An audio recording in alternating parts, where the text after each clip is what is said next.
Teachers, क्या हाल चाल। Welcome to my YouTube channel math mains. I am Sumit Bansal. I hope you all are doing absolutely fine. तो first of all thank you very much for your support. I am really grateful to you.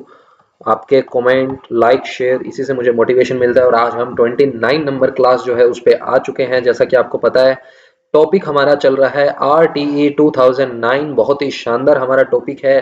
कुछ अच्छे questions हम already कर चुके हैं। इससे पहले 2 videos आपको इस पर मैं प्रोवाइड कर चुका हूं, जिसमें 27 नंबर जो हमारी क्लास थी उसके अंदर मैंने आपको सारी धाराएं कैसे याद करनी है, 38 की 38 उसको ट्रिक बताई थी याद करने की। 28 में हमने 30 क्वेश्चंस किए थे। आज की हमारी 29 नंबर क्लास है, इसमें भी 30 प्लस क्वेश्चंस करने की हमारी कोशिश रहेगी। देखते हैं कहां तक वीडियो जाती है। काफी अच्छे अच्छे नए नए क्वेश्चंस हैं, जिससे कि आपको और काफी कुछ सीखने को मिलेगा। चलिए स्टार्ट करते हैं without any further delay. First question पे आते हैं। फर्स्ट क्वेश्चन हमारा क्या है, देखो। फर्स्ट क्वेश्चन है हमारा 31 नंबर क्वेश्चन। क्या कह रहा है? राजस्थान के संदर्भ में विद्यालय प्रबंधन समिति एसएमसी स्कूल मैनेजमेंट कमेटी की कार्यकारिणी समिति का सदस्य सचिव कौन होगा? तो देखो, आपको एक चीज पता है, मैं एसएमसी की बात करता हूं, मैं इन जनरल एसएमसी की बात करता हूं। आपको पता है कि एसएमसी में 16 सदस्य होते हैं सर। एसएमसी में 16 सदस्य होते हैं। इन 16 सदस्यों का वर्गीकरण किस प्रकार से होता है, कैसे होता है, ये चीज मैं आपको अभी समझाता हूं। ध्यान से समझना। देखो, वर्गीकरण इसमें आप कर लो, 11 सदस्य एक तरफ कर लो, फिर 1+1+3, ठीक है। ये हो गए 11 और 3 आपके 14। 14 और आपको कितने चाहिए? 2 चाहिए, तो 11। हाँ, 11 3 2, 11 3 2 याद रखना। 11 तो आपके क्या होंगे? सदस्य होंगे। 11 तो आपके सदस्य होंगे साधारण सभा। साधारण सभा द्वारा माता पिता या जो संरक्षण है उनमें से कार्यकारिणी समिति हेतु निर्वाचित 11 सदस्य होंगे। क्या होंगे? इसमें 11 सदस्य होंगे। इन 11 सदस्यों में ध्यान रखने वाली बात यह है कि 6 जो है, कम से कम मिनिमम 6 सदस्य क्या होनी चाहिए? लेडीज होनी चाहिए, यानी कि महिलाएं होनी चाहिए। क्या होनी चाहिए? महिलाएं होनी चाहिए। क्योंकि मैं आपको बता चुका हूं ऑलरेडी कि ये जो हमने 16 सदस्य पढ़े हैं, इनमें से 75% या 3/4 सदस्य आपकी क्या होते हैं? माता पिता व संरक्षक होते हैं। और आपके 50% महिलाएं होनी जरूरी है, यानी 1/2। ये क्या होनी जरूरी है? लेडीज, विमेन जो है यहाँ पे जरूरी है होना। और यहाँ पे जो है पेरेंट्स, पेरेंट्स जो है 3/4 होते हैं। तो इसमें 11 सदस्य जो है, ये कौन कौन है? ये माता पिता और अभिभावक हैं। ये कौन है? माता पिता और जो संरक्षक हैं वो है। 11 सदस्य, और इनमें से भी 6 मिनिमम क्या होनी चाहिए? महिलाएं होनी चाहिए। एक आपका एससी का कैंडिडेट होना चाहिए मिनिमम, और एक आपका एसटी का होना चाहिए, ठीक है। तो ये 8 सदस्य तो मिनिमम होने ही चाहिए। बाकी 3 आप अपने हिसाब से देख लो क्या है। उसके बाद ये एक एक एक कौन है? ये जो एक है, ये आपका क्या होता है? पदेन सदस्य होता है। ये आपका क्या होता है? एक पदेन सदस्य होता है। ये जो एक है आपका, ये कौन है? पदेन सचिव। ये भी पदेन सदस्य है। और पद क्या है इसका? सचिव। कौन है? सचिव है इस समिति का। किस समिति का? एसएमसी का। ये जो एक है, ये होता है निर्वाचित अध्यापक। ये होता है आपका एक निर्वाचित अध्यापक, जो आपके अध्यापक है स्कूल में, उन्हीं में से, ठीक है। अगर फीमेल है, अगर फीमेल टीचर अवेलेबल है इस पोस्ट के लिए तो वो, वरना फिर मेल टीचर। वरना फिर किसको करेंगे हम? मेल टीचर को। अच्छा, सचिव कौन होता है? सचिव होता है संस्था प्रधान। सचिव कौन होता है? संस्था प्रधान सचिव होता है। इसीलिए तो उसको हम पदेन कह रहे हैं, क्योंकि उसका मुख्य पद तो क्या है कि संस्था प्रधान है, वो हेडमास्टर है। सचिव की भी भूमिका निभाता है एसएमसी के लिए। एक पदेन सदस्य कौन होगा? जो भी ग्राम पंचायत या नगर पालिका है। अगर ग्राम पंचायत है, अगर ग्राम पंचायत है तो आपका वार्ड पंच हो गया। अदरवाइज आपका क्या हो गया? पार्षद हो गया। नगर पालिका है तो नगर पालिका में पार्षद होते हैं पंच के, आपको पता है। वार्ड में, जिस भी वार्ड में स्कूल स्थित है, नगर पालिका में है तो आपका पार्षद हो गया। अगर ग्राम पंचायत के किसी वार्ड में है तो आपका वार्ड का वार्ड पंच हो गया, ठीक है। तो ये वो पदेन सदस्य हो जाएगा, क्योंकि उसका ओरिजिनल पद तो पंच का या पार्षद होने का है, यहाँ पे वो पदेन भी होता है। निर्वाचित अध्यक्ष मैंने आपको बता दिया। ये जो 2 सदस्य हैं, ये मनोनीत होते हैं सर। ये 2 सदस्य क्या होते हैं? मनोनीत होते हैं। कौन मनोनीत करता है? उस विधानसभा क्षेत्र का एमएलए।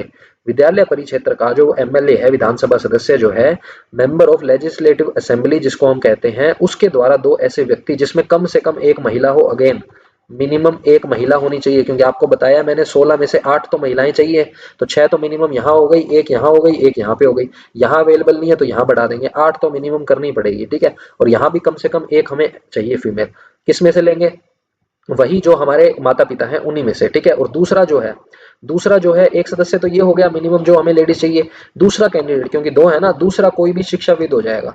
कोई भी एजुकेशन में जो मास्टर है वहां का बड़ा वो हो जाएगा, शिक्षाविद हो जाएगा। अब इसके बाद इसके बाद ये आपके हो गए सारे, अच्छा है सारे ही हो गए ना, 16 हो गए। ये क्या हो गए, 16 हो गए। अब इसके बाद क्या होता है, अध्यक्ष कौन होता है और उपाध्यक्ष कौन होता है। अध्यक्ष और उपाध्यक्ष के लिए कोई अलग से पद नहीं है, ध्यान रखना, कोई अलग से नहीं है। ये जो 11 सदस्य हैं इन्हीं में से अध्यक्ष बना दिया जाएगा, इन्हीं में से उपाध्यक्ष बना दिया जाएगा, ठीक है। तो अध्यक्ष उपाध्यक्ष कौन होते हैं, ऐसा पूछ ले अगर एसएमसी में, अध्यक्ष उपाध्यक्ष कौन होते हैं, तो माता पिता या संरक्षक होते हैं, वही होते हैं। हमसे खैर यहाँ पे क्या पूछा है, हमसे पूछा है इसका सचिव कौन होता है कार्यकारिणी समिति का। ये इसकी कार्यकारिणी समिति की संरचना ही मैंने आपको बताई है। तो यहाँ पे सचिव कौन है, सचिव है सर आपका संस्था प्रधान, पदेन सदस्य होता है संस्था प्रधान। तो कौन सा ऑप्शन हमारा करेक्ट हो जाएगा, प्रधानाध्यापक या संस्था प्रधान, यानी कि जाएंगे हम ऑप्शन ए के साथ। आगे बढ़ते हैं, आगे बढ़ते हैं, बढ़ जा, बढ़िया आगे चलो। देखो, बच्चों के लिए मुफ्त व अनिवार्य शिक्षा कानून 2009 के निम्नांकित में से किस भाग को बच्चों के लिए निःशुल्क एवं अनिवार्य शिक्षा कानून 2019 द्वारा संशोधित किया गया। किस भाग को बच्चों के इसके लिए संशोधित किया गया, तो आपको पता है भाग 16।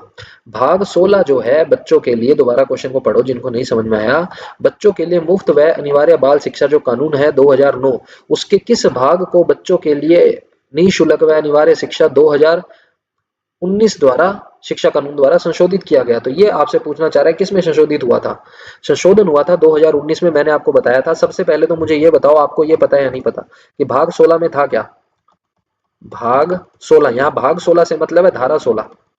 इस चीज से कंफ्यूज मत होना कि भाग कहां से आया, वो भाग से मतलब है धारा 16। धारा 16 के अंदर, धारा 16 के अंदर मैंने आपको बताया था, 16 साल का लड़का हो गया, 16 का हो गया, अपनी मर्जी चलाएगा, उसको आप फेल नहीं कर सकते। नो फेल, बच्चे को 8th क्लास तक रोका नहीं जाएगा, फेल नहीं किया जाएगा। लेकिन फिर मैंने आपको एक चीज और बताई थी, नो डिटेंशन नीति लाई गई। क्या लाई गई, नो डिटेंशन नीति लाई गई। डेट कौन सी थी, डेट थी आपकी सर 12 जनवरी 2019।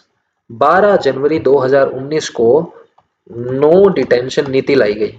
नो डिटेंशन, नो डिटेंशन नीति हिंदी में ऐसे लिखेंगे ना, नो डिटेंशन नीति, समझ जाएंगे आप। नो डिटेंशन नीति जो है वो लाई गई थी।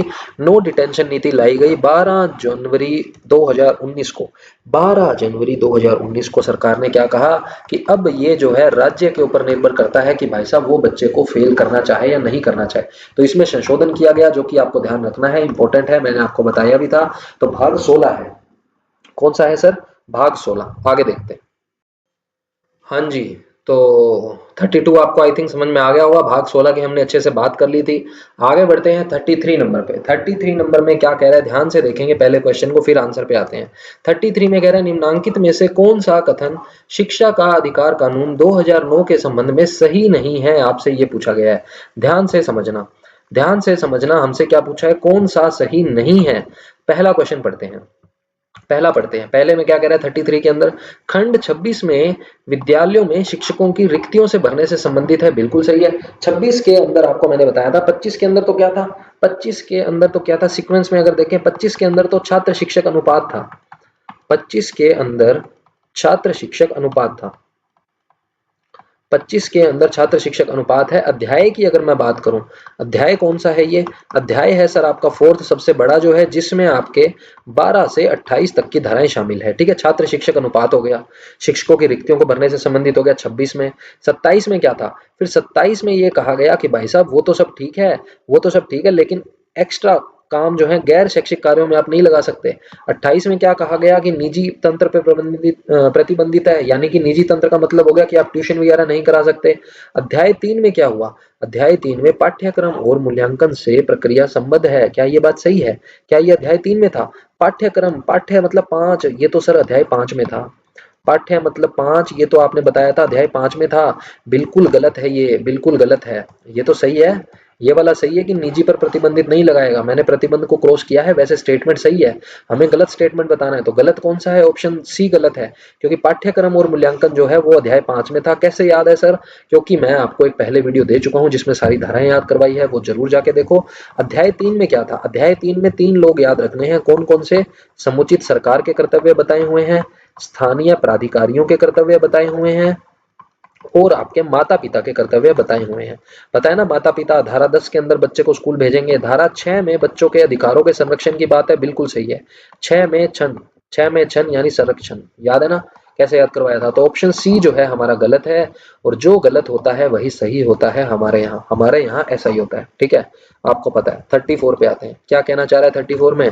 34 में कह रहा है शिक्षा का अधिकार कानून 2009 के किस अध्याय में विद्यालय और शिक्षकों की जिम्मेदारियों का वर्णन है? सबसे बड़ा अध्याय है, सबसे बड़ा अध्याय। कौन सा? अध्याय नंबर 4। कौन कौन सी धाराएं इसके अंदर आती है? धारा 12 से 28 आती है सर, 12 से 28 सबसे बड़ा। तो आपको याद करवाया था ये विद्यालय वाला, तो कौन सा हो जाएगा? अध्याय 4 हो जाएगा। तो कौन सा ऑप्शन टिक कर देंगे? ऑप्शन बी ठीक है, ठीक है मतलब टिक है, ठीक है मतलब टिक है, टिक कर देंगे 34 का बी। चलें आगे। तो बस इसी तरीके से सीधे टिक मारेंगे, क्योंकि मैं आपको पहले सारा समझा चुका हूं याद कैसे करना है, ठीक है, जस्ट प्रैक्टिस के लिए ये क्वेश्चंस है। राजस्थान प्रारंभिक शिक्षा विभाग के निर्देशानुसार विद्यालय प्रबंधन समिति के संदर्भ में कौन सा कथन सही नहीं है?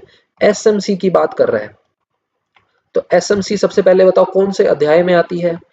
ये सर अध्याय वही है जो आपने अभी बताया था, अध्याय 4, क्योंकि अध्याय 4 में 12 से 28 धाराएं आती है।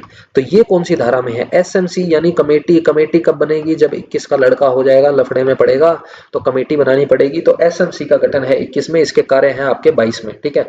आईपी जिसमें हमने पढ़ा था, इंस्टीट्यूशनल प्लानिंग। चलिए पहला क्या कह रहा है? 35 के फर्स्ट में कह रहा है विद्यालय प्रबंधन समिति के सभी सदस्यों का मतदान समान अधिकार है। बिल्कुल सही है।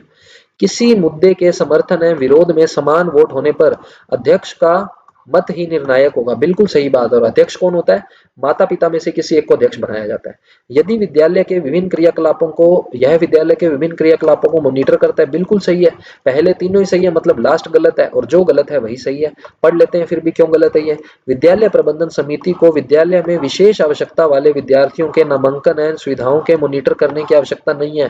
कैसी बात कर दी सर, ऐसे हमें अनबायस्ड नहीं होना, हमें यहाँ पे बायस्डनेस नहीं रखनी है, ध्यान रखना, अनबायस्ड होके काम करना है, ठीक है ना। बायसनेस दिखाओगे तो काम कैसे चलेगा। ये कह रहा है कि एसएमसी के सदस्य होने के तौर पे विशेष आवश्यकता वाले जो बच्चे हैं उनके नामांकन और सुविधाओं को आपने मॉनिटर नहीं किया। अरे उन्हीं के साथ तो अन्याय होता है, उन्हीं के साथ तो अन्याय होता है। उनके लिए अगर काम नहीं करेंगे तो फिर ऐसी एसएमसी तो भाड़ में जाए, ठीक है ना। क्या मतलब ऐसी एसएमसी का? तो ये गलत है स्टेटमेंट। तो जो गलत है वही सही है हमारे लिए, यानी ऑप्शन डी ठीक है, बाकी सारे ऑप्शन ठीक है। तो ये एसएमसी के कार्य हैं, आप इनको वैसे भी याद रख सकते हो। एसएमसी के कार्यों की अगर बात करें तो एसएमसी के कार्यों के अंदर ये सारी चीज भी आ जाएगी जो आपके याद रख सकते हो, ठीक है। आगे बढ़ते हैं, 36 पे आते हैं। 36 में क्या कह रहा है? 36 में कह रहा है सर निःशुल्क व अनिवार्य बाल शिक्षा का अधिकार अधिनियम 2009 जो है, इसके अनुसार प्रारंभिक शिक्षा के लिए प्रवेश प्राप्त कोई भी बालक प्रारंभिक शिक्षा पूरी करने तक निःशुल्क शिक्षा का अधिकार होगा, निःशुल्क शिक्षा का हकदार होगा। क्या ये बात सही है? किसके अंदर, कौन सी उसकी बात कर रहे हैं हम? क्या सरकारी विद्यालयों में केवल 14 वर्ष तक? क्या ये बात सही है? आरटीई एक्ट 2009 क्या कहता है? 2009 क्या कहता है उसकी हमने बात की है। हमें पता है 6 से 14 साल के बच्चों के लिए फ्री एजुकेशन की बात करते हैं। विशेष केस में जहां विकलांग बच्चे हैं वहां 6 से 18 भी कर देते हैं। मेन आपका 6 से 14 वाला पार्ट है जो आपको याद रखना होता है ना। चलिए जी, ये हमने पढ़ा है। आगे बढ़ते हैं, आगे बढ़ते हैं। तो क्या सरकारी विद्यालयों में केवल 14 वर्ष तक? बिल्कुल सही है, केवल 14 वर्ष तक सरकारी विद्यालयों में। आगे सभी प्रकार के विद्यालयों में? जी नहीं, सारे विद्यालय कैसे हो जाएंगे भाई, प्राइवेट स्कूल्स वाले फिर कहाँ जाएंगे? 25% उनको बोला हुआ है, इतना ही बहुत है। सारे बच्चे अगर वो फ्री पढ़ाने लगे 6 से 14 साल के, तो फिर भैया कहाँ से खर्चा पानी निकले। गैर सरकारी विद्यालयों में गलत हो गया। 14 वर्ष की आयु के पश्चात भी? जी नहीं, 14 के पश्चात नहीं पढ़ाया जाता, वो एक विशेष केस है जो कि अलग बात है, ठीक है। तो ऑप्शन कौन सा करेक्ट है हमारा? ऑप्शन ए करेक्ट है सर। कौन सा करेक्ट है? ऑप्शन ए, ठीक है। 36 का ऑप्शन ए हमारा करेक्ट हो गया। आगे बढ़ते हैं, आगे बढ़ते हैं। एक मिनट एक मिनट एक मिनट एक मिनट एक मिनट एक मिनट, थोड़ा सा ध्यान देंगे, ध्यान देंगे। इसमें पेज है क्वेश्चन में एक, क्या पेज है ध्यान से समझना। इसने बोला क्या है, ये जो सभी प्रकार के विद्यालय वाली बात है ना, इसमें 25% आपको पता है कि रिजर्वेशन है, कि जो निजी विद्यालय हैं चाहे प्राइवेट स्कूल हो, 25% तो उसको आरटी के अंतर्गत करना ही पड़ेगा। धारा कौन सी है? धारा 22 है। ये धारा कौन सी है? धारा 22 है। यहाँ पे इसने क्या कहा है? आरटीई एक्ट जो है उसके अनुसार अगर प्रारंभिक शिक्षा के लिए प्रवेश प्राप्त कोई भी, यानी कि बच्चे का एडमिशन हो चुका है आरटीई 2009 के अंतर्गत, अगर आरटीई 2009 के अंतर्गत प्रारंभिक शिक्षा के लिए प्रवेश उसको मिल चुका है, देन वो पूछ रहा है कि उस बालक की प्रारंभिक शिक्षा पूरी करने तक निःशुल्क शिक्षा का अधिकार होगा कौन से विद्यालय में? अगर उसको चाहे प्राइवेट ही स्कूल क्यों ना हो, जी हाँ, ये चीज मैंने मिस कर दी यहाँ पे, आई एम रियली रियली सॉरी, ध्यान से देखो दोबारा इसको। प्रारंभिक शिक्षा की बात कर रहा है कि उसको जो है प्रवेश मिल चुका है इस अधिनियम के तहत। तो अगर उसने प्राइवेट स्कूल में इस अधिनियम के तहत प्रवेश ले लिया है तो फिर उसको कोई रोक नहीं सकता 6 से 14 साल की उम्र तक फ्री एजुकेशन से कोई रोक नहीं सकता, क्योंकि 25% सीटें इनको रिजर्व करनी पड़ती है। धारा 12 के अंदर ये प्रावधान किया गया है, मैंने आपको बताया था। तो यहाँ पे चेंज करेंगे इसको, इसको हम चेंज करेंगे, ये लो, इसको हम चेंज करेंगे। ऑप्शन हमारा कौन सा करेक्ट होगा यहाँ पे सर? ऑप्शन करेक्ट होगा आपका बी, बी ऑप्शन हमारा करेक्ट होगा, ठीक है ना। चलिए, तो ऑप्शन बी हमारा करेक्ट हो गया, आगे बढ़ते हैं। ठीक है, बात समझ में आ गई ना मेरी, मैंने क्या चीज समझाई है यहाँ पे? ये एडमिशन वाला सिस्टम ध्यान रखना है यहाँ पे, क्योंकि उसने बोला है कि प्रवेश ले लिया भाई इस अधिनियम के तहत, प्रवेश ले लिया तो फिर क्या दिक्कत है? तो सभी प्रकार के विद्यालयों में 14 वर्ष तक हो जाएगा, ठीक है ना। आगे चलें, 36 हमारा हो गया, 37 पे चलते हैं जी। हाँ जी, 37 पे आते हैं। 37 के अंदर हमें क्या कह रहा है, ध्यान से पढ़ेंगे, बहुत ही अच्छा क्वेश्चन है।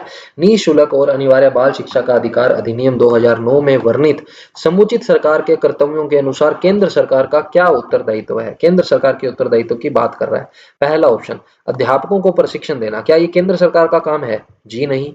आस पड़ोस के विद्यालय की उपलब्धता सुनिश्चित करना? जी नहीं। शिक्षकों के प्रशिक्षण के लिए मानकों को विकसित करना और लागू करना? जी हाँ, बिल्कुल सही है, बिल्कुल सही बात है। तो ऑप्शन सी जो है हमारा यहाँ पे क्या हो जाएगा, करेक्ट हो जाएगा। ऑप्शन सी जो है हमारा यहाँ पे करेक्ट हो जाएगा, क्योंकि हमसे क्या पूछा है, केंद्र सरकार के उत्तरदायित्व के बारे में पूछा है। तो केंद्र सरकार के उत्तरदायित्व, क्योंकि समुचित सरकार के अंदर देखो, काम तो ये सारे ही समुचित सरकार के हैं, ध्यान से समझना इस चीज को, कंफ्यूजन नहीं होनी चाहिए किसी को। अगर डाउट हो रहा है तो मैं थोड़ा एक्सप्लेन कर देता हूँ। काम तो ये सारे ही समुचित सरकार के हैं, लेकिन समुचित सरकार में आपके आते कौन कौन है? 3 लोग आते हैं। कौन कौन आते हैं? एक तो आपकी आती है केंद्र सरकार, एक आपकी आती है राज्य सरकार, एक आपकी आती है स्थानीय सरकार। ये तीनों ही आते हैं ना। तो यहाँ हमसे स्पेसिफिकली पूछा है कि समुचित सरकार के अंदर जो केंद्र सरकार है उसके कर्तव्य कौन सा है, उसका दायित्व कौन सा है? तो उसका दायित्व आपका ये है, क्योंकि ये विद्यालय वाला तो आपको पता है कि राज्य करेगा, ठीक है ना। ट्रेनिंग भी आपको डाइट वाला राज्य देगा, दूसरी स्टेट वाली जो है आपकी RSCERT जो है उसके अंदर भी आपको मैंने बताया था, सारी चीजें आपको मैं डिटेल में ऑलरेडी बता चुका हूँ, ठीक है ना। मुझे बार बार वो डिस्कस करने की मुझे लगता नहीं जरूरत है, क्योंकि और भी जो स्कूल व्याख्याता के अलावा भी जो है जिनके ये है सिलेबस में, वो भी देख रहे होंगे, तो उनको परेशानी होगी जो हम ये इधर उधर के इंस्टीट्यूट के नाम लेते हैं, तो ठीक है। तो ऑप्शन सी हमारा यहाँ पे करेक्ट है, टू द पॉइंट RTE पे ही हमारा पूरा फोकस रखते हैं, ज्यादा हम इधर उधर नहीं निकलेंगे, ठीक है। तो 37 का ऑप्शन सी हमारा करेक्ट हो गया। आगे बढ़ते हैं 38 पे, क्या कहना चाह रहा है? कह रहा है कि निःशुल्क और अनिवार्य बाल शिक्षा का अधिकार अधिनियम 2009 के अनुसार अध्यापकों द्वारा निम्नलिखित में से कौन सा उत्तरदायित्व पूरा नहीं किया जाना चाहिए? कौन सी ड्यूटी जो है अध्यापकों की नहीं है? पहला, शैक्षिक कैलेंडर या पंचाग का विनिश्चय करना। अरे पंचाग ये थोड़ी तैयार करेगा, पंचाग तैयार करना टीचर का काम नहीं है। अध्यापकों और अभिभावकों की नियमित बैठक करना, बिल्कुल टीचर इसमें बैठेंगे। विनिर्दिष्ट भीतर समय के भीतर पाठ्यक्रम को पूरा करना, टीचर नहीं कराएगा तो और कौन कराएगा बताओ, नॉर्मल सी बात है। प्रत्येक बालक के अधिगम की क्षमता का आकलन करना, तो ये तो सारे काम ही टीचर के हैं। तो पहला काम टीचर का नहीं है भाई साहब, टीचर बैठ के कैलेंडर थोड़ी बनाएगा, ठीक है ना। कैलेंडर तो उनके अपने आप मिलेगा ऊपर से। आगे चलते हैं, 38 का ऑप्शन ए हो गया हमारा। आगे बढ़ते हैं, ये तो मैंने आपको बताया था ना, क्या हो गया इसमें, क्या डाउट है? ये कैलेंडर बनाने का काम मैंने आपको बताया था, ये तो स्थानीय प्राधिकारी का होता है, ये तो स्थानीय प्राधिकारी का काम है। हमने पढ़ा था धारा 9 में, धारा 9 में हमने पढ़ा था, धारा 9, 9 किसको कहेगा? 9 बोला जाएगा स्थानीय प्राधिकारी को। स्थानीय प्राधिकारी के अंदर कौन कौन आता है? पंचायत आती है, नगर पालिका आती है, अधिकारी आते हैं, नगर परिषद आती है, ठीक है ना। ये सब इसके अंदर आते हैं, स्थानीय प्राधिकारी के अंदर लोकल अथॉरिटी जो है आपकी वो आ जाती है। तो ये इसका काम है पंचांग तैयार करना, टीचर थोड़ी बैठ के तैयार करेगा, ठीक है ना। 38 का ए ध्यान रखना। आगे बढ़ते हैं, 39 पे आते हैं। 39 के अंदर क्या कह रहा है, ध्यान से समझेंगे। 39 अच्छा क्वेश्चन है। शिक्षा का अधिकार अधिनियम 2009 के अनुसार यदि कोई विद्यालय कैपिटेशन शुल्क लेता है तो उसे दंड दिए जाने का प्रावधान है। कितना दंड दिए जाने का प्रावधान है? कैपिटेशन शुल्क का यहाँ पे क्या मतलब है, ध्यान से समझेंगे। कैपिटेशन शुल्क सबसे पहले याद करेंगे, धारा 13, धारा 13 के अंदर हमने बात की थी कि नो एडमिशन फीस की हमने बात की थी, नो एडमिशन फीस, कि एडमिशन फीस जो है वो नहीं ली जाएगी किसी भी निजी प्राइवेट क्या गवर्नमेंट स्कूल के द्वारा, गवर्नमेंट स्कूल के द्वारा कोई भी निजी फीस नहीं ली जाएगी। ये बात हमने की है धारा 13 में।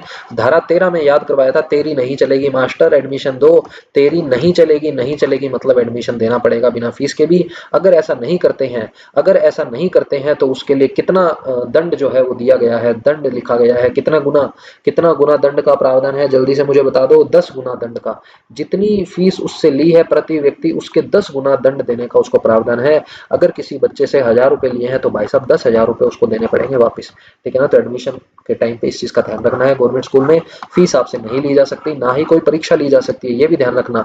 ना तो एडमिशन फीस ले सकते हैं, ना ही कोई एंट्रेंस टेस्ट ले सकते हैं, दोनों ही चीजें इसमें उल्लेखित है।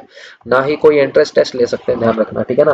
तो लिए गए प्रति व्यक्ति शुल्क के 10 गुना तक अर्थदंड देने की उसमें प्रावधान है, किसमें, धारा 13 के अंदर, आपको याद रखना है, ठीक है। चलिए, तो ऑप्शन ए हमारा इसमें क्या हो गया, करेक्ट हो गया। आगे बढ़ते हैं, 40 पे आते हैं। 40 के अंदर क्या कह रहा है, 40 में कह रहा है निम्नांकित में से कौन सा शिक्षा का अधिकार कानून 2009 के संदर्भ में सही नहीं है। कौन सा इसमें से सही नहीं है। पहला ऑप्शन क्या कह रहा है, 17 में खतरा बच्चों को दंड देने की रक्षा करता है, बिल्कुल सही है। 21 में आपको पता है एसएमसी का गठन है, बिल्कुल सही बात है। 21 का हो गया लफड़ा पड़ गया, गठन करना पड़ेगा कमेटी का। 28 में शिक्षकों के निजी ट्यूशन को, बिल्कुल सही बात है। 14 में प्रति व्यक्ति शुल्क संग्रहण को निषेध करता है, जी नहीं, 14 में नहीं करता, 13 में करता है। 13 में कहते हैं कि मास्टर तेरी नहीं चलेगी, तेरी नहीं चलेगी, यानी कि no admission fees, no admission fees की बात करते हैं। 14 में ये बात नहीं की थी, 14 में तो ये बात की थी हमने कि भाई साहब बच्चे को आयु का सबूत नहीं मांग सकते आप। 6 से 14 साल के बच्चे को जब प्रवेश दोगे तो आयु का सबूत नहीं मांग सकते आप, ये चीज हमने बात की थी किसमें, 14 में। 14 में हमने ये बात की थी, है ना। तो 14 के अंदर ये नहीं था, प्रति व्यक्ति शुल्क वाला आपका 13 में था, 14 के अंदर तो आयु वाला था कि आयु का सबूत नहीं मांग सकते। तो इसने पूछा था कौन सा नहीं है, तो कौन सा नहीं है, 14वां नहीं है, ये गलत है। डी ऑप्शन आपका गलत है, और जो गलत है आपको पता है वही हमारा सही है। तो डी को मैंने ठीक कर दिया। आगे बढ़ते हैं, 41 पे आते हैं। क्या कहना चाह रहा है 41 में, स्कूल प्रबंधन समिति के सदस्य होते हैं एक को छोड़कर। कौन कौन सदस्य होता है, स्कूल में पढ़ने वाले छात्र छात्राओं के माता पिता सदस्य होते हैं क्या, बिल्कुल होते हैं। 11 सदस्य मैंने बताए थे आपको, इन्हीं को तो मिला के बनाएंगे। स्कूल में कार्यरत शिक्षक और स्थानीय प्राधिकारी वार्ड से निर्वाचित, बिल्कुल, वार्ड से एक मेंबर होगा, एक स्कूल का होगा, दोनों में फीमेल हो जाए तो अच्छी बात है, वरना कोई बात नहीं। शिक्षा मंत्री का कोई लेना देना नहीं है, शिक्षा मंत्री एसएमसी में नहीं बैठेगा। हर स्कूल लेवल पे शिक्षा मंत्री जाने लग गया तो भाई साहब सुधार नहीं आ जाएगा, फिर पॉसिबल भी नहीं है। टेक्निकली देखा जाए तो प्रैक्टिकली पॉसिबल नहीं, हर स्कूल की एक एसएमसी है। कितने स्कूल है राजस्थान में, हर जगह शिक्षा मंत्री थोड़ी पहुंचेंगे। स्थानीय प्राधिकारी के अन्य निर्वाचित सदस्य उस गांव या वार्ड जहां स्कूल स्थित है, बिल्कुल सही है। तो ऑप्शन सी जो है गलत है, ऑप्शन सी को छोड़कर बाकी सभी सदस्य होते हैं। तो शिक्षा मंत्री गलत है, जो गलत है वही सही है। आगे बढ़ते हैं, 42 पे आते हैं। 42 पे आते हैं। 42 में क्या कह रहा है, कह रहा है शिक्षा का अधिकार अधिनियम 2009 को लागू करना क्यों आवश्यक था। गुणवत्तापूर्ण शिक्षा के लिए था, क्योंकि भारत की संविधान धारा, जी नहीं, ये तो आपका 86वें संविधान संशोधन 2009 में दिक्कत दूर कर दी गई थी, जी हाँ बिल्कुल गलत है। सॉरी, 86वां संविधान संशोधन 2002, ठीक है ना, 2002 में ये दिक्कत दूर कर दी गई थी। उसके बाद कह रहा है बालकों को दिए गए मूल अधिकारों के लिए गुणवत्ता शिक्षा की संरचना उपलब्ध कराने हेतु, बिल्कुल सही बात है। संविधान संशोधन में मूल अधिकार 21A का विषय तो बना दिया, लेकिन उसके बाद उपलब्धता करवाने के लिए संरचना भी तो चाहिए, स्ट्रक्चर भी तो चाहिए कोई। तब हमने बात की आरटीई 2009 की, लागू हुआ पूरे भारत में 1 अप्रैल 2010 को, जम्मू कश्मीर को छोड़ के। जम्मू कश्मीर में कब लागू हुआ ये भी मैंने आपको बता दिया था, 31 अक्टूबर 2019 को धारा 370 हटने के बाद लागू हुआ। राजस्थान में 1 अप्रैल 2011 को लागू हुआ, ठीक है ना। ये चीजें हमें याद रखनी है। सी ऑप्शन गलत क्यों है, इसको भी देख लेते हैं। बालकों की शिक्षा को संविधान में मूल अधिकार बनाने के लिए, जी नहीं, ये तो बना दिया गया था संविधान संशोधन में। नीति निर्देशक तत्व, ये भी हो गया था काम संविधान संशोधन में। इसको लागू करने का पर्पज क्या था, लागू करने का पर्पज ये था। ऑप्शन बी हमारा यहाँ पे करेक्ट होगा, किसका, 42 का। आगे बढ़ते हैं, 43 में क्या कह रहा है, 43 में कह रहा है राजस्थान आरटीई अधिनियम में कितनी धाराएं हैं। इसमें 38 ऑप्शन डाला नहीं क्या, 38 पे फटाफट जाएंगे बच्चे टिक करने, जबकि गलत है। राजस्थान आरटीई की बात कर रहा है, ध्यान देना, राजस्थान आरटीई की बात कर रहा है। जब हम आरटीई की बात कर रहे हैं इतनी देर से, हम नेशनल लेवल की बात कर रहे हैं कि 7 अध्याय हैं। अध्याय कितने हैं, 7 है। धाराएं कितनी है, 38 है। अनुसूची कितनी है, 1 है, ठीक है। लेकिन अगर आप राजस्थान के पर्सपेक्टिव में बात करो, राजस्थान में आरटीई जो लागू की गई उसमें कितने अध्याय हैं, उसमें सर आपके अध्याय हैं 10। पूरी डिटेल में राजस्थान वाली पढ़ने की हमारे सिलेबस में है नहीं, तो जरूरत है नहीं यहाँ पे। बाकी कोई होगा तो मैं देखूंगा, एक वीडियो बनाने की कोशिश करूंगा, वरना इसी से आपका काम हो जाएगा, क्योंकि इतना ही पूछा जाएगा। अध्याय आपके 10 हैं। धाराओं की बात करें, धाराओं की बात करें तो 29 है। 10 आपके अध्याय हैं, धाराएं 29 है, यानी कि ऑप्शन बी जो है हमारा यहाँ पे क्या हो जाएगा सर, बिल्कुल करेक्ट हो जाएगा, 43 का ऑप्शन बी। आगे बढ़ते हैं। 44 में क्या कह रहा है, 44 में क्या कह रहा है कि आरटीई के प्रावधानों के अनुसार राज्य की नोडल अकादमिक प्राधिकारी कौन होंगे। नोडल अकादमिक प्राधिकारी कौन होंगे राज्य के आरटीई के प्रावधानों के अनुसार, तो ये तो आपको पता ही है, एसआईईआरटी और आरएससीईटी के होते हैं। ये चीज तो हमने जब आपको आरएससीईआरटी पढ़ाया था तब आपको डिटेल में बता दी थी कि राज्य के नोडल अकादमिक प्राधिकारी कौन होंगे, एसआईसीईआरटी, या इसको आप कह दो जो वर्तमान में नाम हम इसको देते हैं आरएससीईआरटी, ज्यादा बेटर रहेगा। ठीक है, राज्यों के यहाँ पे ओवरऑल बात कर रहा है हर स्टेट की, तो इसलिए उसने एससीईआरटी कह दिया। राजस्थान के प्रस्पेक्ट में बात करेंगे तो आरएससीईआरटी कहते हैं हम इसको, है ना। और अगर यहाँ पे राष्ट्र आ जाता तो राष्ट्र के लिए कौन होता है आपके, एनसीईआरटी होती है, ये चीज आपको पता है। ठीक है, तो 44 का हमारा ऑप्शन सी जो है वो करेक्ट हो गया। आगे बढ़ते हैं, 45 पे आते हैं। 45 में क्या कह रहा है, आरटीई अधिनियम 2009 के अनुसार कौन से कथन सही हैं। स्कूल कैपिटेशन फीस ले सकता है, कैसी बात कर रहे हो सर, ले ही नहीं सकता, कौन सी धारा है, धारा 13 में है, तेरी नहीं चलेगी मास्टर, एडमिशन दे। स्कूल प्रवेश के लिए स्क्रीनिंग प्रक्रिया नहीं कर सकता, स्क्रीनिंग प्रक्रिया का मतलब है काउंसलिंग करवाना, काउंसलिंग कराना नहीं कर सकता भाई, काउंसलिंग कैसे हो सकती है, आप टेस्ट वेस्ट ले ही नहीं सकते, स्क्रीनिंग आप कर ही नहीं सकते, तो दोनों ही गलत है। धारा 13 के अंदर बात की गई है दोनों से ही संबंधित, तो ये दोनों तो गलत है, सही पूछा था, दोनों ही गलत है, ये तो दोनों ही गलत है, दोनों ही गलत है, यानी कि ऑप्शन डी ठीक हो जाएगा। ठीक है, 45 का। आगे बढ़ते हैं, 46 में क्या कह रहा है, आरटीई एक्ट अधिनियम में कितनी धाराएं हैं, अभी अभी जस्ट बता के हटाऊं, राजस्थान में 29 धाराएं हैं, सेंटर की बात करें तो 38 धाराएं हैं। राजस्थान में चैप्टर कितने हैं, 10 है, और स्टे अपने सेंटर लेवल पे कितने चैप्टर है, 7 है। ठीक है, आगे बढ़ते हैं 47 में क्या कह रहा है, शिक्षा का अधिकार अधिनियम राजस्थान में किस नाम से है, 2011 का अधिनियम है, तो आरटीई अधिनियम 2011, ये जो नो वाला है ये तो आपके सेंटर का है, भारत के उसमें है प्रस्पेक्ष में। ठीक है, तो 47 का ऑप्शन सी हो जाएगा। बस ऐसे फटाफट टिक मारेंगे क्योंकि सारी चीजें आपको ऑलरेडी बता चुका हूं। कह रहा है अगर किसी विद्यालय की विद्यालय प्रबंधन समिति में 12 सदस्य हैं तो उसमें से महिलाओं की सदस्य कितनी होंगी। महिलाओं की संख्या आपको पता है 50% होती है, कितनी होती है 50%, मतलब आधी महिलाएं तो होनी चाहिए, तो 12 में से कम 6 महिलाएं तो होनी चाहिए, कम से कम 6, 8 हो जाए तो भी कोई दिक्कत नहीं है, लेकिन कम से कम 6 महिलाएं तो आपको रखनी ही पड़ेगी, यानी 48 में ऑप्शन सी होना चाहिए। ठीक है ना, 12 सदस्य में से कम 6 महिलाएं तो चाहिए ही चाहिए। ठीक है ना, मास्टर का भी दिल लगा रहे भाई, कमेटी के अंदर सब लड़ मिलेंगे मास्टर, वरना तो आपस में। ठीक है ना, तो महिलाएं थोड़ी होगी, दिल लगा रहेगा, बढ़िया चीज है, तो 6 कम से कम क्या होनी चाहिए, महिलाएं होनी चाहिए। 48 का ऑप्शन सी हमारा करेक्ट हो जाएगा। आगे बढ़ते हैं 49 पे, क्या कह रहा है, शिक्षा का अधिकार अधिनियम 2009 के अनुसार यदि कोई विद्यालय कैपिटेशन शुल्क लेता है तब उसे दंड के लिए क्या प्रावधान है। सबसे पहले तो धारा कौन सी है, धारा 13 के अंदर मना किया गया है कि नो, धारा 13 तेरी नहीं चलेगी मास्टर, शुल्क नहीं ले सकता, तो कैपिटेशन शुल्क के 10 गुना तक का अर्थदंड का प्रावधान है, 10 टाइम्स उसका आपको पे करना पड़ेगा, तो 49 का ऑप्शन ए करेक्ट है। ठीक है, कर चुके हैं पहले हम, रिपीट हो गया क्वेश्चन। आगे बढ़ते हैं 50 नंबर, हाफ सेंचुरी होने वाली है सर। यदि एक प्राथमिक विद्यालय में कुल 84 विद्यार्थी नामांकित हैं तब सरकार द्वारा उस विद्यालय में कितने अध्यापकों के स्वीकृत पद होंगे, कितने अध्यापकों के स्वीकृत पद होंगे, ये हमसे पूछा है। तो मुझे एक बात बताओ, 84 विद्यार्थी हैं, प्राथमिक विद्यालय मतलब 1 से 5 के स्कूल की बात हो रही है, 84 विद्यार्थी हैं, आपको पता है कि सर 30:1 होता है, 200 से कम, 200 से कम अगर बच्चे हैं 1 से 5वीं के विद्यालय में, 200 से कम पे रेशो चलेगा 30:1।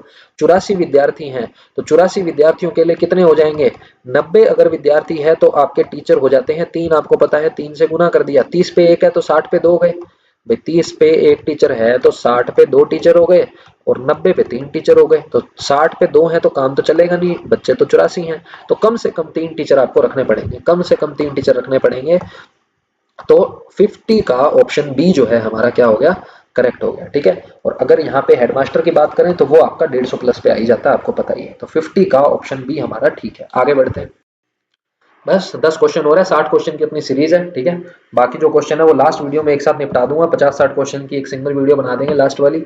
ठीक है, थोड़ा सा सिस्टम बन जाएगा क्योंकि अब सारी चीजें पढ़ा दी है, सीधा टिक ही मारेंगे उसमें। राजस्थान आरटी अधिनियम 2011 के प्रावधानों के अनुसार विद्यालय विकास योजना में निम्न में से किन सूचनाओं का होना आवश्यक नहीं है, कौन कौन सी सूचनाएं होनी आवश्यक है, ये हमसे पूछा है। 2011 क्यों लिखा हुआ है, मिसप्रिंट नहीं है बेटा, राजस्थान की बात कर रहे हैं। तो जब राजस्थान की बात करते हैं तो 2011 की बात हम करते हैं, आपको पता होगा, ठीक है। तो 51 के अंदर हम पढ़ते हैं क्वेश्चन, कक्षावार नामांकन होना चाहिए, अतिरिक्त शिक्षक की आवश्यकता अनुसार संख्या बिल्कुल होनी चाहिए, वर्षवार अतिरिक्त वित्तीय आवश्यकता, बिना वित्तीय आवश्यकता के तो काम ही नहीं चलेगा। एसएमसी का कार्य पूछ रहा है, बैंक खातों के अभिलेख से एसएमसी का कोई लेना देना नहीं है। एसएमसी के कार्यों में ये सारी डिटेल तो है बट ये नहीं है। ऑब्वियस सी बात है ना, बैंक के खातों से क्या मतलब है, बैंक के खातों का क्या अभिलेख रखेंगे। तो ऑप्शन डी गलत है और जो गलत है वही सही है क्योंकि हमसे नहीं पूछा था। 41 का ऑप्शन डी हो गया। आगे बढ़ते हैं, आगे बढ़ते हैं। 41 नहीं 51 था, मैंने गलत बोल दिया, 51 था। 52 में क्या कह रहे हैं, शिक्षा का अधिकार अधिनियम 2009 के किस अध्याय में विद्यालयों वह शिक्षकों की जिम्मेदारियों का वर्णन है। तो विद्यालय और शिक्षक की जिम्मेदारी का वर्णन अध्याय 4 में है। सबसे बड़ा अध्याय आपको बताया था यही है। सबसे बड़ा अध्याय होने के साथ साथ इसकी खास बात है, इसमें धारा 12 से 28 है। इतनी सारी धाराएं जब होगी, 8 और 9 कितनी धाराएं होगी, धाराएं होगी सर 17। 17 धाराएं इसके अंदर हो गई, टोटल काउंट करके देख लो, 12 से 28 के बीच में, 12 से 28 के बीच में 9 और 8 17, 17 धाराएं होती है, काउंट करके देख लेना, ठीक है ना। तो 17 धाराएं, और सबसे छोटा अध्याय देखा जाए तो पहला है क्योंकि इसमें पहली और दूसरी दो ही धाराएं हैं। पांचवें की बात करें वो भी छोटा है क्योंकि उसमें 29 और 30 दो ही धाराएं हैं। तो इसमें पूछा है शिक्षकों की जिम्मेदारी, वो अध्याय 4 में है, ऑप्शन हमारा डी ठीक हो गया। अध्याय 1 की बात करें तो ये तो आपका प्रारंभिक है, शब्दावली वगैरह इसमें दे रखी है, एक्ट के बारे में है। दूसरा आपका आरटीई एक्ट में निःशुल्क किसको फ्री दिया जाएगा, आयु के आधार पर प्रवेश एंड ऑल, वो सब है। अध्याय 3 के अंदर 3 लोग यानी कि समुचित सरकार की बात करते हैं, स्थानीय प्राधिकारी की बात करते हैं और माता पिता की बात करते हैं। तो ये सारी चीजें हमने पढ़ी थी, तो ऑप्शन डी इसका करेक्ट हो जाता है। आगे बढ़ते हैं 53 नंबर। 53 नंबर में क्या कह रहा है, कह रहा है कि आरटीई अधिनियम 2009 की धारा 27 के अनुसार शिक्षक को किन कार्यों में नहीं लगाया जा सकता। तो पहली चीज तो यही है कि धारा 27 में शिक्षकों के गैर शैक्षिक कार्यों का वर्णन है। तीन ही काम में टीचर जाएगा, या तो राष्ट्रीय आपदा आ जाए, या जनगणना करनी है वो भी 10 साल में एक बार जाना पड़ता है, आपको बताइए, और तीसरा आपका हो जाता है चुनाव वाला, जो भी आपका 5 साल वाला सिस्टम है, ठीक है। ऐसा नहीं है हर साल धक्के खाने होते हैं, ऐसा नहीं है, इसमें भी जाना पड़ेगा, इसमें भी जाना पड़ेगा, इसमें भी। प्लस पोलियो से कोई लेना देना नहीं है, टीचर को कोई मतलब नहीं है प्लस पोलियो अभियान से, ठीक है। जागरूकता फैलानी अच्छी बात है, हमें फैलानी चाहिए, बट टीचर इसमें नहीं जाएगा। 53 में ऑप्शन डी आपका करेक्ट हो जाएगा। आगे बढ़ते हैं 54 में क्या कह रहा है, आरटीई की धारा 14 क्या सुनिश्चित करती है। 14 के अंदर आपको मैंने बताया था, 13 में तो है कि मास्टर तेरी नहीं चलेगी, एडमिशन फीस नहीं देंगे। 14 के अंदर आप उससे आयु का सबूत नहीं मांग सकते, आपको उसको एडमिशन देना ही पड़ेगा। 15 के अंदर, 14 में आयु हो गया, इसमें एडमिशन फीस का हो गया। 15 के अंदर ये है कि भाई साहब आयु वाली बात तो ठीक है, लेकिन आप उसको 30 सितंबर के बाद भी देना पड़ेगा एडमिशन। ये सारी चीजें हम ऑलरेडी पढ़ चुके हैं। तो इसमें पूछा धारा 14, तो 14 में किसी बालक को आयु का सबूत होने के कारण आप उसको विद्यालय में प्रवेश से इनकार नहीं कर सकते। अगर उसके पास आयु का सबूत नहीं है तो भी आपको एडमिशन देना पड़ेगा। और आयु के अकॉर्डिंग एडमिशन देना, ये कौन सी धारा में है, आयु के आधार पर प्रवेश देना, आयु के आधार पर प्रवेश देना, ये कौन सी धारा में है, जल्दी से मुझे बता दो। आयु के आधार पर प्रवेश देना, चिरायु 4 आयु यानी धारा 4 में है सर। तो ऑप्शन ए बिल्कुल सही है। रोकने और निष्कासन पर प्रतिषेध, रोकने और निष्कासन का मतलब आप उसको फेल नहीं कर सकते, ये तो धारा 16 में है। उसके बाद किसी बालक को दंड नहीं दिया जाएगा, 17 पे खतरा यानी धारा 17 में ये चीज है। तो सारे ऑप्शन का पोस्टमार्टम यहाँ कर दिया, तो ये तीनों हो गए आपके गलत क्योंकि धारा 14 पूछी है, 14 में है आयु वाला। ऑप्शन ए करेक्ट हो गया। आगे बढ़ते हैं 55 पे आते हैं। 55 में क्या कह रहा है, आरटीई अधिनियम 2009 के अनुसार एक शैक्षणिक वर्ष में 1 से 5 हेतु कार्य दिवसों एवं शिक्षक के घंटों की संख्या। तो ये मैं आपको ऑलरेडी बता चुका हूँ। 1 से 5 में 200 दिन है, 800 घंटे हैं, 200 दिन है, 800 घंटे हैं, तो ऑप्शन ए जो है हमारा करेक्ट हो जाएगा। उसके बाद ऐसा कुछ है नहीं, ये भी नहीं है। दूसरा आपका 220 दिन है, 6th to 8th की बात करें 220 दिन है और 1000 घंटे हैं, 220 दिन है और 1000 घंटे हैं, जो आपको याद रखना है। ऑप्शन कौन सा करेक्ट हो गया हमारा, ए करेक्ट हो गया क्योंकि 1st to 5th का पूछा था। आगे बढ़ते हैं, 5 ही क्वेश्चन हो रहा है, बस थोड़ी सी हिम्मत रखो। 56 में क्या कह रहा है, आरटीई अधिनियम 2009 की धारा 8 व 9 के प्रावधानों के अनुसार विद्यालयों को अधिगम सामग्री उपलब्ध कराने का दायित्व होता है। धारा 8 व 9, 8 व 9 को थोड़ा सा याद करते हैं। 8 के अंदर क्या था, ठाठ बाट, 8 में ठाठ बाट, किसके ठाठ बाट है, समुचित सरकार के, किसके ठाठ बाट है, समुचित सरकार के। समुचित में केंद्र, राज्य और स्थानीय भी आ जाएगा। 9 में 9, नो में नो, किसको नो कर दिया? स्थानीय प्राधिकारियों को नो कर दिया, स्थानीय प्राधिकारियों को नो कर दिया, तो ये आ गए स्थानीय प्राधिकारी। समुचित में आपका कौन आ जाएगा? केंद्र, राज्य और स्थानीय सरकार। स्थानीय सरकार और स्थानीय प्राधिकारी में फर्क है। स्थानीय प्राधिकारी के अंदर कौन आता है? आपकी पंचायत आती है, नगर पालिका, नगर परिषद आती है। पूछा क्या है? 8 व 9 के प्रावधानों के अंतर्गत अधिगम सामग्री उपलब्ध कराने का दायित्व किसका होता है? अधिगम सामग्री कौन उपलब्ध कराएगा? मुझे बताओ। क्या केंद्र सरकार उपलब्ध कराएगी? बताओ, क्या केंद्र सरकार उपलब्ध कराएगी? जी नहीं, राज्य उपलब्ध कराएगा। कौन उपलब्ध कराएगा? कौन उपलब्ध कराएगा? राज्य। तो इसमें कहाँ है आपका? राज्य सरकार। राज्य सरकार की भाई साहब जिम्मेदारी है कि अधिगम सामग्री को उपलब्ध करवाया जाए। सिस्टम आपको पूरा मैंने बता दिया था, आरएसटीबी, आरएसएसएस, सॉरी आरएसटीबी और आपका आरएससीईआरटी पूरा डिटेल में समझा चुका हूँ, कैसे वितरण है, क्या है क्या नहीं है। आप उनको जाके देख सकते हो, ज्यादा डिटेल में आपको चाहिए। स्कूल व्याख्याता वालों के सिलेबस में है तो उनको तो देखना ही है, रीट वालों की इच्छा है वो देखना चाहे तो देखें, वरना आपका यहीं तक काम हो जाएगा। ठीक है, तो सी ऑप्शन हमारा यहाँ पे ठीक हो जाएगा, राज्य सरकार इसमें बिल्कुल सही ऑप्शन है। आगे बढ़ते हैं, 57 पे आते हैं। 57 में क्या कह रहा है? 57 में कह रहा है प्रारंभिक शिक्षा से तात्पर्य कौन सी कक्षा की शिक्षा से है? प्रारंभिक शिक्षा से तात्पर्य है सर, प्रारंभिक शिक्षा से तात्पर्य है आपका first to eight, first to fifth. कौन सा है? First to fifth. First to eight जो है ये आपका नहीं है, फिफ्थ से एट्थ, फिफ्थ से एट्थ जो, सिक्स्थ से एट्थ जो है वो आपकी उच्च प्राथमिक है। कौन सी है? उच्च प्राथमिक है। कौन सी है? उच्च प्राथमिक। लेकिन ये तो सही है, ये तो सही है सर बात कि इसको उच्च प्राथमिक बोलते हैं, और इसको भाई साहब प्रारंभिक शिक्षा अपने प्राथमिक बोल देते हैं। इसको क्या बोल देते हैं? प्राथमिक बोल देते हैं। लेकिन अगर आप आरटीई देखो, अगर आप आरटीई 2009 देखो, उसका आप चैप्टर पहला खोलो, चैप्टर पहले में धारा नंबर 2 पे जाओ, धारा नंबर 2 में दो शब्द कहे जाएंगे, यानी कि शब्दावली को परिभाषित किया गया है सर।